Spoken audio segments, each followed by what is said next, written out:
Today, in the first reading in the book of Samuel, we see King David. He desires to build a temple, a house for the Lord. But God doesn't want a house from King David. And we see in the life of King David gave his heart to the Lord.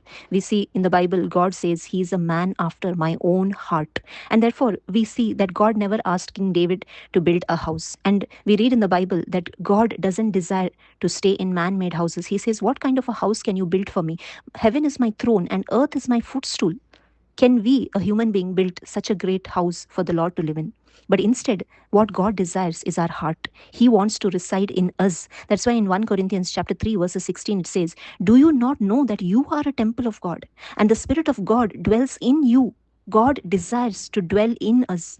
We are the temple of God. And God does not want us to build any house for Him or any structure for Him, but instead, He wants our structure, that is our body, for Himself. We need to give our heart totally to Him. And that's why in the gospel reading today, Jesus is telling us the parable of the sower and the seed, the sower and the soil. And we see that there are various soils: the road, the rocky path, the thorns, and the good soil. And we see the seed is sown on all these soils. These soils represent the condition of our heart, and the seed is God's word. My dear friends, today we understand that God shares, or He gives His word to all of us. All of us, in some point of our life, we do hear God's word. But how is our heart condition? Do we receive the word like how David received the word? Do we have a heart that will accept the word of God and that will allow God to reside in us? My dear friends, God desires that all of us be like the seed which fell into the good soil.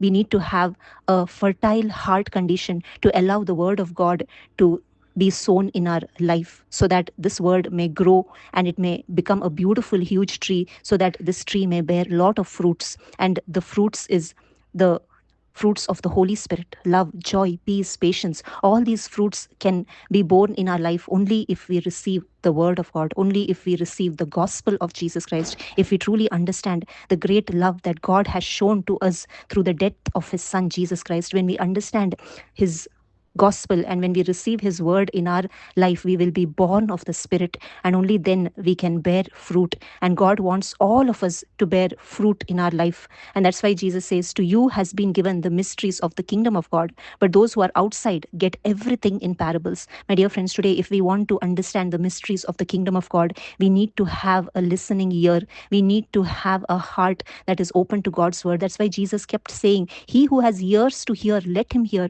Today, let us pray that our spiritual ears may be opened, so that we may receive God's word in our lives and our spiritual heart be opened. Let us not have a hard-hearted heart, but instead let us have a fertile heart to allow the word of God to penetrate into our life and allow this word to bear fruit in our life. Thank you. God bless you.